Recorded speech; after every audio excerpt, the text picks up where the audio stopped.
Dopo l'impennata di ieri tornano a scendere i positivi in Calabria, 202 nelle ultime 24 ore, ma con meno tamponi effettuati, 609 le vittime della pandemia in Calabria. Le rivelazioni del nuovo pentito alla Procura di Reggio Calabria, i presunti intrecci tra politica e 'ndrangheta agli inizi degli anni 2000, il collaboratore di giustizia Sebbi Vecchio ha definito il modello Reggio modello di cartone. Mancata erogazione dei fondi per gli operatori che stanno combattendo il virus, la CISL presenta un esposto in procura, ha violato l'accordo sottoscritto a luglio. Colpo di scena nel processo per la morte di Nicola Colloca, il cui corpo venne rinvenuto carbonizzato il 25 settembre del 2010. Il perito del GUP esclude l'omicidio. Dopo la riapertura i ristoratori provano a riprendere l'attività, è molto difficile, ma ci proviamo. Ben ritrovati dalla redazione del TG10, in apertura ancora un'ampia pagina dedicata alla Covid, contagi oggi in discesa ma con meno tamponi effettuati. 3 le vittime nella sola giornata di oggi, in totale però dall'inizio della pandemia sono 609 in Calabria con un incremento nella seconda ondata. Vediamo.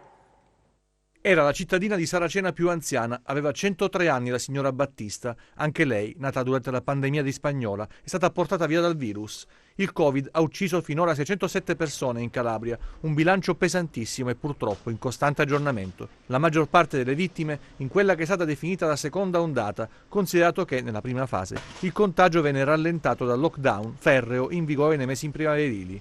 Intanto, tra gli oltre 300 casi registrati nelle ultime ore, circa 60 riguardano Cassano allo Ionio e stavolta non c'entra Villa Serena. Ci sono una ventina di focolai in ambiti familiari sul territorio della Sibaritide. In ogni nucleo 3 o 4 soggetti che sono stati sorpresi dal virus e non hanno fatto in tempo a isolarsi prima di diffonderlo. Situazione in graduale miglioramento a Corigliano Rossano, 18 i casi nelle ultime 24 ore, a fronte però di un gran numero di tamponi eseguiti e analizzati dal laboratorio in funzione al Giannettasio.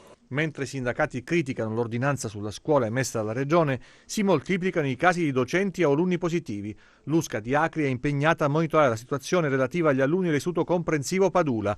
La positività al sierologico di un bimbo che frequenta la secondaria di primo grado ha costretto a prendere misure precauzionali. Chiuse tutte le scuole di San Lucido per disposizione del sindaco. L'ASP ha comunicato che alcuni alunni e personale sono stati posti in quarantena. A Cosenza, chiusura odierna per sanificazione a scopo precauzionale del plesso Falcone di Viale Giacomo Mancini, istituto Gullo. Il sindaco Ivo Valencia, Maria Limardo, ha disposto la sospensione dell'attività didattica in presenza nei plessi Don Bosco e Garibaldi, a far scattare il provvedimento gli ultimi casi positivi al tampone registrati nei 2 istituti. Nel Reggino, tampone positivo per un insegnante della scuola dell'infanzia di Motta San Giovanni, quarantena per gli alunni che hanno avuto contatti con la docente, sanificazione dei locali e dello scuolabus. A Benestare, la positività di un genitore e di un alunno ha portato il sindaco a sanificare i locali. E nel bollettino di oggi, lo dicevamo, ci sono per fortuna meno positivi, però meno tamponi effettuati, 3 le vittime. Vediamo. Nelle ultime 24 ore in Calabria sono stati effettuati 2.504 tamponi, le persone risultate positive sono 202, in particolare Cosenza 64, Catanzaro 12, Crotone 6, Vibo Valencia 14, Reggio Calabria 106. I ricoveri nelle strutture sanitarie sono 256, 25 in terapia intensiva. Oggi i decessi sono 3. La mancata erogazione dei fondi per gli operatori che stanno combattendo contro il virus. Il sindacato, la CISL, presenta un esposto in procura, dice violato un accordo sottoscritto a luglio. Vediamo. Senza indennità gli operatori sanitari che in Calabria hanno fronteggiato e stanno ancora combattendo in prima linea contro il virus. I soldi stanziati dai ristori nazionali e regionali non erogati nonostante l'accordo firmato dal sindacato. Noi il 6 luglio scorso abbiamo sottoscritto un accordo nel quale vengono fissati i criteri per ripartire fra le aziende ospedaliere e le aziende sanitarie e poi all'interno delle stesse fra il personale sanitario impegnato nell'emergenza Covid, le risorse che sono state stanziate, si badi bene, dal Governo nazionale con il decreto Cura Italia, ben 7.993.950 euro, e ancora dal decreto rilancio ben 6.061.000 euro solo per gli operatori della sanità calabrese. Che fine hanno fatto queste risorse? È la domanda che si pone la CISL, che ha deciso di adire le vie legali. La CISL Funzione Pubblica Calabria ha già consegnato l'accordo e tutta la documentazione a supporto dell'accordo, quindi tutta la normativa di riferimento allo studio legale. Ma è un percorso che stiamo seguendo unitariamente assieme ai colleghi del pubblico impiego di CGIL e UIL, e nei prossimi giorni definiremo le ulteriori azioni da intraprendere.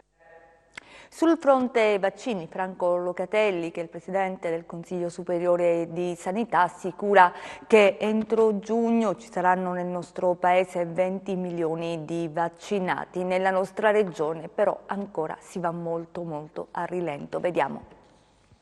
La campagna vaccinale va avanti, ma ad un mese esatto dall'inizio, esclusa la fase dimostrativa del V-Day del 27 dicembre, solo l'1,36% degli italiani ha completato il ciclo con la seconda dose, 808.306 persone. Le differenze tra le regioni sono marcate, dallo 0,80% della Calabria, ultima, all'1,89% dell'Emilia Romagna. Inoltre, sempre a causa dei ritardi nella distribuzione, negli ultimi 12 giorni sono state somministrate quasi esclusivamente seconde dosi. 50.375 alle 8 di questa mattina le dosi inoculate nella nostra regione, percentuale del 77,8 rispetto alle forniture ricevute, dato lontano dalla media nazionale che è fissata al 93,4%. Anche in Calabria ci si concentra sulle seconde dosi e sugli ospiti dell'RSA. Mentre altre regioni hanno spostato l'inizio della vaccinazione per gli ultraottantenni, nella nostra regione si deve fissare ancora una data. Ma prima di iniziare bisognerà stabilire le modalità per raggiungere la popolazione anziana sul territorio, tenendo in considerazione le difficoltà legate al mantenimento della catena del freddo per il vaccino Pfizer, visto che le scorte di Moderna sono e saranno limitate e l'AstraZeneca è utilizzabile preferibilmente per gli under 55. 130.778 gli ultraottantenni da vaccinare sul territorio regionale, quasi 50.000 soltanto nella provincia di Cosenza. Finora 1.412 anziani over 80 nella nostra regione hanno ricevuto una o due dosi. Si tratta naturalmente di ospiti di RSA e soggetti ricoverati. È necessario organizzare una distribuzione capillare coinvolgendo i comuni. Il commissario Longo potrà contare anche sulla disponibilità dei medici di base. E il Covid ha di fatto, come dire, peggiorato la situazione dei medici, degli infermieri, degli operatori sanitari del pronto soccorso di Cosenza. Ieri abbiamo ospitato all'interno del nostro TG la lettera appello di 7 medici che in sostanza chiedevano più personale perché non costretti a turni massacranti, perché era difficile ed è difficile garantire i livelli essenziali di assistenza. Un appello a cui oggi risponde il sindaco Chiuto. Vediamo. Ieri nel nostro TG vi abbiamo parlato della lettera appello firmata dai 7 medici in servizio al pronto soccorso di Cosenza, costretti a fare i conti con la carenza di personale che si traduce in turni massacranti e la quotidiana lotta per garantire i livelli essenziali di assistenza. Oggi è il sindaco della città dei Bruzzi, Mario Chiuto, a far sentire la sua voce e dire che il nuovo ed ennesimo grido di allarme che si è levato dai medici che operano nel pronto soccorso dell'ospedale dell'Annunziata non può certamente lasciarci indifferenti. Il primo cittadino ricorda che, facendo ricorso al potere che è proprio delle sue funzioni, ha emanato delle ordinanze in virtù delle quali si è intimato al legale rappresentante pro tempore dell'azienda ospedaliera di provvedere immediatamente al reclutamento di personale sanitario, medici, infermieri, OS, tecnici di laboratorio e tecnici di radiologia per fare fronte alla situazione di grave emergenza che sta stava vivendo l'ospedale di Cosenza. L'appello del sindaco per un intervento urgente al commissario regionale Guido Longo, al commissario straordinario di recente nomina, la dottoressa Isabella Mastrobuono, affinché intervengano al più presto per affrontare compiutamente la situazione. L'ospedale, conclude, rischia di implodere sia per i malati di Covid che per le altre patologie. E come sapete, dall'inizio della settimana la Calabria è in zona gialla, così come tante altre regioni in Italia. Riaprono i ristoranti, ma a che punto si è? Insomma, sono davvero giorni di prova. Si aspetta il fine settimana perché probabilmente la gente tornerà a pranzare fuori casa. Vediamo. Giallo, arancione e rosso, un giro di colori che poco meno di un anno fa non faceva pensare a restrizioni e isolamento e invece oggi continua ad essere un'ombra, soprattutto per chi a causa delle varie zone ha chiuso momentaneamente o definitivamente la propria attività. A 4 giorni dalla zona gialla siamo andati a incontrare alcuni ristoratori calabresi. Siamo contenti che abbiamo riaperto. Finalmente, perché non ne potevamo più, diciamo che stiamo tamponando perché non riusciamo a coprire tutte le spese, però già il fatto che fino alle 18 ci dà modo di poter lavorare è già una grande cosa per noi. Non facciamo quello che potevamo fare la sera, perché la sera almeno il mio ristorante, o per me, era sempre pieno. Oggi riusciamo a coprire metà delle spese. Il pranzo, diciamo che qualche coperto si è fatto, ma abbastanza poco. La gente ha ancora paura, non si fida, la capiamo da un lato. Dall'altro diciamo di farsi forza e di rimboccarsi le maniche e venire, perché abbiamo bisogno anche noi di aiuto. Quanti coperti avete contato in una settimana?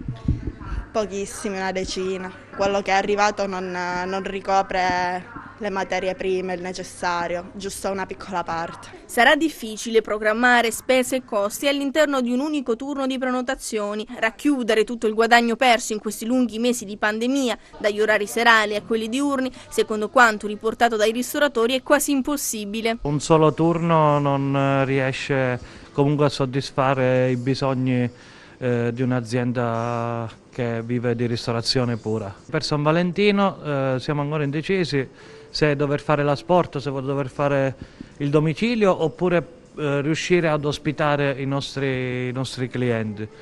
Quindi noi viviamo di programmazione, non cambiamo alla giornata. Si sta reintegrando, diciamo, il lavoro di nuovo, gradatamente, molto gradatamente, però stiamo ripartendo. La paura c'è sempre, ovviamente, chi potrebbe dire il contrario. Completamente abbandonati e in mano sicuramente a delle persone poco competenti che non sono riusciti comunque a risolvere e a supportarci. E c'è una notizia appena giunta in redazione. La Giunta regionale nel corso della riunione di oggi ha dato parere favorevole all'attivazione del corso di laurea magistrale a ciclo unico in medicina e chirurgia, tecnologie digitali. Il corso sarà avviato a decorrere dall'anno accademico 2021-2022 all'Università della Calabria come sede amministrativa interateneo con l'Università Magna Grecia di Catanzaro. La delibera, approvata su proposta dell'assessore regionale all'istruzione Sandra Savaglio, si fonda sulla considerazione che il corso di laurea fornirà, in aggiunta all'alta formazione medica, competenze che permetteranno ai futuri specialisti di sfruttare le opportunità che lo studio delle nuove tecnologie sta portando anche nel campo medico. Cambiamo argomento, siamo alla cronaca. Un modello Reggio, un modello di cartone, così lo ha definito il nuovo pentito Sebi Reggio, che ha raccontato ai magistrati magistrati del procuratore Giovanni Bombardieri gli intrecci tra il ruolo di Alberto Sarra e Giuseppe Scopelliti. I rapporti tra malaffare e scambi politico-elettorali sono solo alcuni dei particolari svelati dal nuovo collaboratore di giustizia che parla degli anni tra il 2002 e il 2007. Vediamo. Avrebbero dato garanzia all''ndrangheta l'ex sindaco di Reggio Calabria Giuseppe Scopelliti e l'ex sottosegretario regionale Alberto Sarra, secondo le dichiarazioni del nuovo pentito Sebi Vecchio, arrestato nell'inchiesta denominata Pedigree 2 e che subito dopo ha deciso di collaborare con la giustizia. Ai PM della DDA di Reggio, Musolino e Ignazitto, ha raccontato i rapporti della politica reggina con esponenti di 'ndrangheta come Leo Caridi, fratello del boss Nino, e Mimì Sconti, da poco arrestato per mafia. Secondo i racconti del pentito, Scopelliti garantiva a Mimì Sconti e a Leo Caridi di stare tranquilli, che c'era Sarra che faceva da equilibrio, non si dimenticava di loro, insomma. Gli interessi, parliamo sempre dei dati economici, degli appalti, soldi, dove posti di lavoro, tutto quello che la politica può fornire. Erano gli anni della prima consigliatura di Scopelliti a Palazzo San Giorgio fra il 2002 e il 2007. Secondo i racconti resi da Vecchio, ha fatto prima una sorta di rodaggio al comune Scopelliti, dove i De Stefano erano vicini a Peppe e lo si sa, lo sanno pure ormai i ragazzi dell'asilo. Ma c'è stato un momento che è stato fischiato in un pubblico comizio, forse gli hanno tirato un pochettino le orecchie anche l'altro schieramento, e cioè i Condello. Poi i racconti spaziano anche con un altro politico reggino, Alberto Sarra. Siamo andati insieme a Roma al Café de Paris, mi presentarono il gestore e il proprietario, adesso non ricordo che ruolo aveva. Mi sono messo a ridere perché ha detto che lui era prima barbiere a Sinopoli e invece là è arrivato col Porsche Cayenne.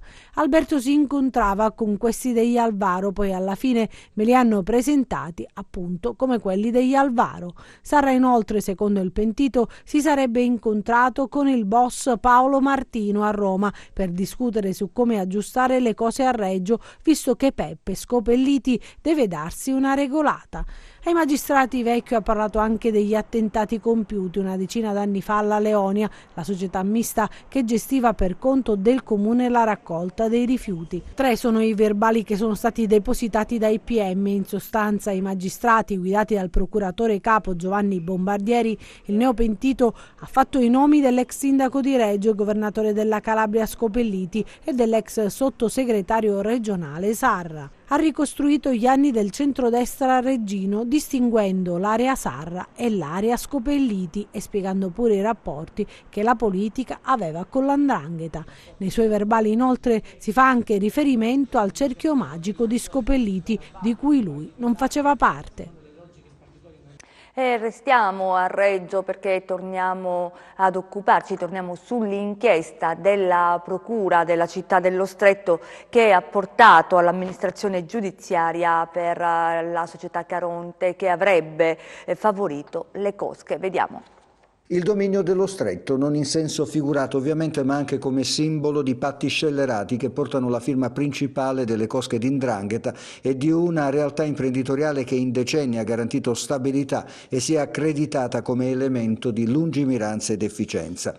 Gli sviluppi dell'inchiesta Scilla e Cariddi, che ieri ha registrato un nuovo capitolo con l'amministrazione giudiziaria della società marittima Caronte e Tourist, che garantisce il traghettamento tra la sponda calabrese e quella siciliana sullo Stretto di Messina, indicano scenari attuali e ricostruzioni non solo storiche del passato. Sono alcuni pentiti a dare corpo a nuove conoscenze, ancorché negli anni di accordi tra la famiglia Matacena, armatori in carriera, forze fasciste e mafiosi di alto rango si fosse detto o sussurrato. Dalle carte dell'operazione Scilla e Cariddi arriva un documento che risale al 1984 2004, è firmato da 3 soggetti che all'epoca erano detenuti. Si tratta di Giuseppe Sansone, Walter Alborghetti e Giuseppe Albanese. Emerge che il fondatore del gruppo Matacena, Amedeo Senior, nonostante qualche screzio con il gruppo fascista denominato Zerbi, risalente agli anni della Seconda Guerra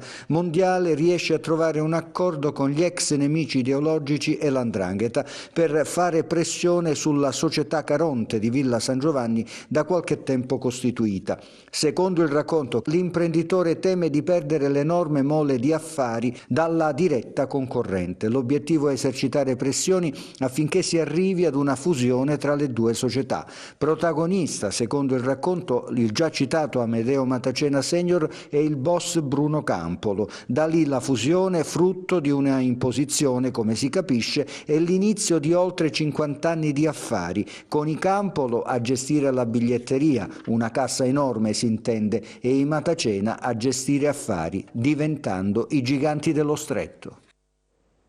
Il processo per la morte di Nicola Colloca, il cui corpo venne ritrovato carbonizzato il 25 settembre del 2010 in una zona di campagna del Vibonese. Il perito del giudice per le udienze preliminari esclude l'omicidio. Vediamo.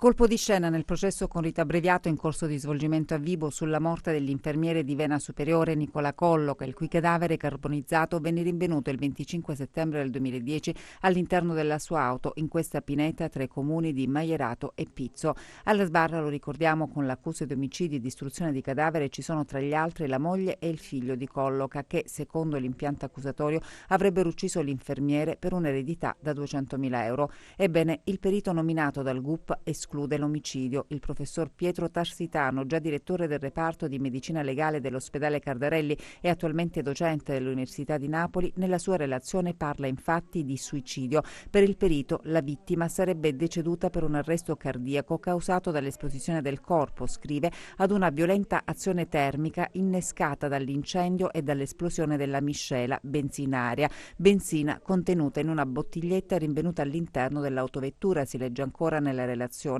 Secondo la procura, la vittima sarebbe stata colpita violentemente con un corpo contundente in testa. Gli imputati avrebbero poi distrutto il cadavere dandolo alle fiamme unitamente all'auto della vittima. Ma per il perito nominato dal GUP, gli esami radiografici eseguiti nonché l'obiettività dei vari organi descritti nel corso dell'autopsia permettono di escludere l'azione di armi o oggetti contundenti. Una relazione dunque che potrebbe stravolgere l'impianto accusatorio. Spetterà adesso al giudice mettere a confronto le diverse consulenze e giungere alle proprie conclusioni.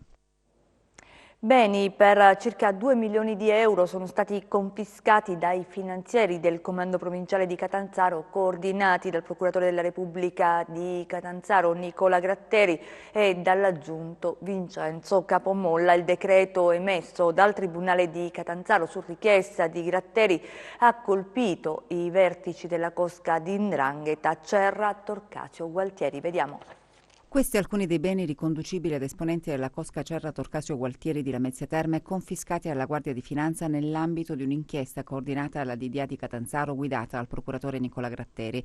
Il provvedimento ha riguardato 3 immobili con complessivi 15 appartamenti, una villa lussuosa, 2 terreni agricoli, un appartamento nella provincia di Firenze, auto e un motociclo, per un valore complessivo di 2 milioni di euro. Emessa anche la misura di prevenzione della sorveglianza speciale con obbligo di soggiorno nel comune di residenza nei confronti di 13 persone.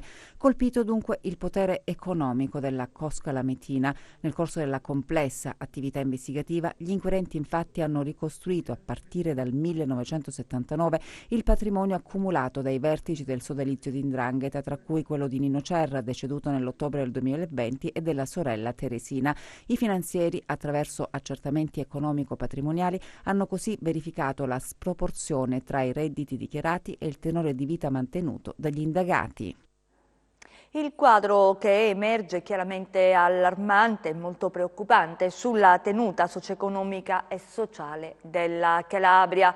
Questo è l'allarme, quanto scrive il presidente del comitato regionale INPS Calabria Gianfranco Trotta nella relazione al bilancio sociale dell'Istituto di Previdenza che è stato presentato oggi a Catanzaro in videoconferenza, alla quale ha partecipato anche il presidente Pasquale Tridico. Vediamo.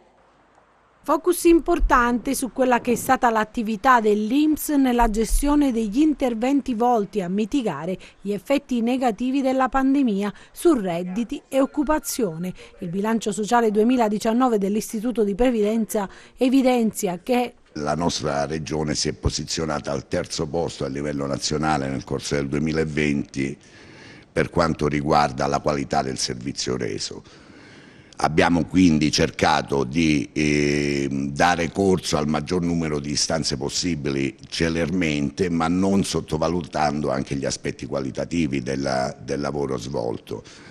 Questo ovviamente è un risultato che va ascritto completamente a tutti i nostri lavoratori che, dicevo in un passaggio del mio intervento a presentazione del bilancio, che probabilmente consapevoli del fatto che il lavoro pubblico è stato meno interessato dai disagi che la pandemia ha arrecato un po' a tutte le categorie lavorative.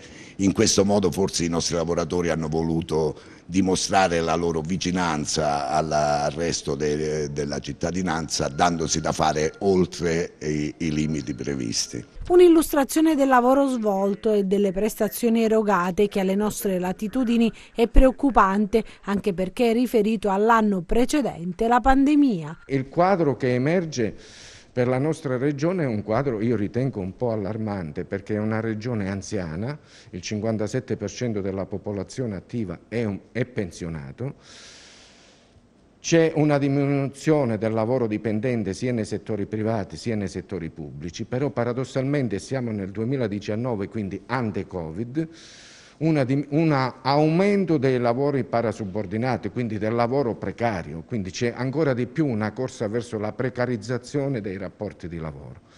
Il gap è come al solito enorme rispetto alle altre regioni d'Italia, come conferma anche il presidente dell'INPS Pasquale Tridico. Donne e giovani sono gap che si sono allargati nel 2020. Ricordo che nel 2009, l'anno 2009-2012, gli anni della crisi finanziaria precedente, i tassi di occupazione giovanile raggiunsero il 36%. Oggi a livello nazionale siamo intorno al 29%, una cifra alta certamente, ma ripeto, penso che alla luce anche dei provvedimenti introdotti col decreto Cura Italia, col rilancio, col decreto di agosto, con tutti i decreti, incluso la sospensione dei licenziamenti, il blocco dei licenziamenti, la cassa integrazione e le politiche di sostegno e di tutela all'occupazione e al reddito, i danni causati dalla pandemia sono stati di gran lunga inferiore rispetto a quelli che sarebbero potuti avvenire in assenza di policy. Alleggeriamo un po' il tono, ci spostiamo a Castrovillari per parlare di un appuntamento tradizionale atteso, il Carnevale del Pollino, che però quest'anno avrà una veste nuova. Vediamo come.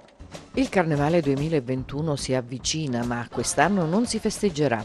La pandemia ha cambiato i connotati di tradizioni antichissime, portando ad un sostanziale ripensamento degli eventi. Anche il Carnevale di Castrovillari, che quest'anno festeggi 63 anni di vita, dovrà per il momento rinunciare alle storiche sfilate e agli appuntamenti in maschera di uno dei più famosi eventi d'Italia. Si dovrà attendere l'arrivo dell'autunno per colorare di maschere e allegria la città del Pollino, che grazie alla Proloco guidata dal presidente Eugenio Iannelli e dal direttore artistico Gerardo Bonifati ha regalato negli anni un carnevale che ha richiamato turisti appassionati da diverse regioni d'Italia. Quest'anno la manifestazione, almeno nella classica edizione invernale, sarà virtuale. Purtroppo non è possibile farlo in presenza, anche se il carnevale è tutt'altro che virtuale, perché è sempre uno sfavillio di colori, una partecipazione di migliaia e migliaia di persone, un volersi raggruppare per allegria e per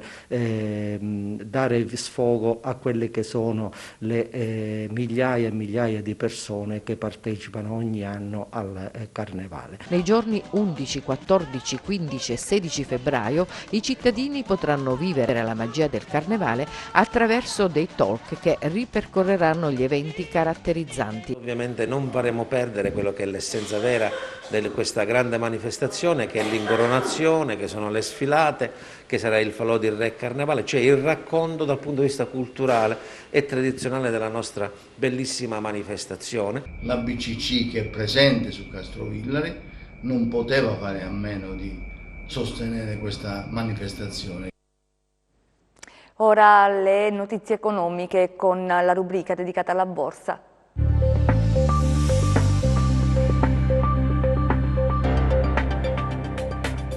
Accelerazione nel finale per le borse europee, in scia al miglioramento di Wall Street. Nell'Eurozona i numeri di dicembre sulle vendite al dettaglio hanno registrato un aumento su base mensile del 2% con il consensus a più 2,8 e dopo il meno 5,7 di novembre. La Bank of England ha confermato i tassi ma ha tagliato la stima di crescita del PIL 2021 da più 7,25% a più 5%. Intanto gli operatori continuano a monitorare l'evoluzione della pandemia e delle campagne di vaccinazione. Il bollettino della BCE diffuso in mattinata ha evidenziato una certa preoccupazione per l'incremento dei contagi e le misure restrittive che rischiano di minare la ripresa. Il PIL dell'Eurozona dovrebbe registrare una contrazione del 2,5% nel quarto trimestre 2020, seguita da una fase di stagnazione nel primo trimestre del 2021. L'Eurotower ha poi ribadito che gli investimenti aggiuntivi nell'ambito del piano Next Generation EU saranno fondamentali per sostenere la ripresa una volta terminata la pandemia. In Italia, nel frattempo, i riflettori sono puntati sulle consultazioni di Mario Draghi per la formazione del nuovo governo. Così il FTSE MIB di Milano chiude a più 1,7%, seguito dall'Ibex 35 di Madrid a più 1,3%, il DAX di Francoforte a più 0,9%, il CAC 40 di Parigi a più 0,8%, mentre il FTSE 100 di Londra chiude poco mosso a meno 0,1%. A Wall Street bene il Dow Jones a più 0,9%, l'S&P 500 a più 0,7% e il Nasdaq a più 0,6%. Sul Forex l'euro-dollaro si deprezza a 1,198 mentre il dollaro-yen sale a 105,4. Tra le materie prime scambiano poco mosse le quotazioni del greggio, con il Brent a meno 0,1% a $58,6 e il VTI a più 0,4% a $55,9. Sull'obbligazionario il BTP Bund si riduce ancora a 100 basis point, con il rendimento del decennale italiano allo 0,54%. Tornando a Piazza Affari, fra le big cap avanza soprattutto Pirelli a più 5,7%, Fineco a più 6,2% e Azimut a più 4,6%, queste ultime dopo i rispettivi dati sulla raccolta di gennaio. In calo invece Ricordati a meno 1,1% e Interpump a meno 1%. Grazie e buon proseguimento di serata da Market Insight. Oggi un vero e proprio assaggio di primavera, continuerà così anche domani, vediamo insieme le previsioni del tempo.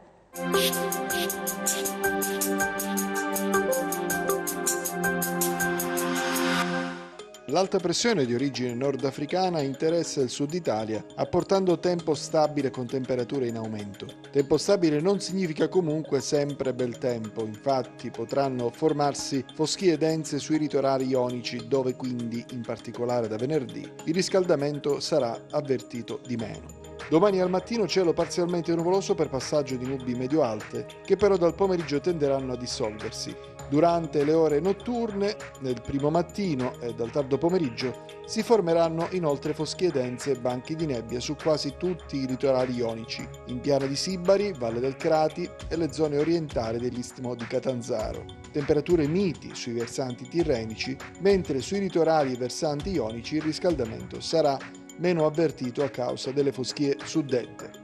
Domani venti ovunque, deboli dai quadranti orientali sul Tirreno, in prevalenza meridionali sullo Ionio.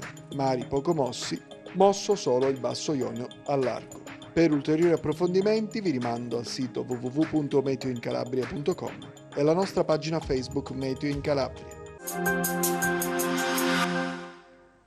È davvero tutto, ci fermiamo qui, grazie per essere stati con noi, grazie in regia Michele Cava, in messa in onda Giuseppe Costanzo, noi vi auguriamo un buon proseguimento.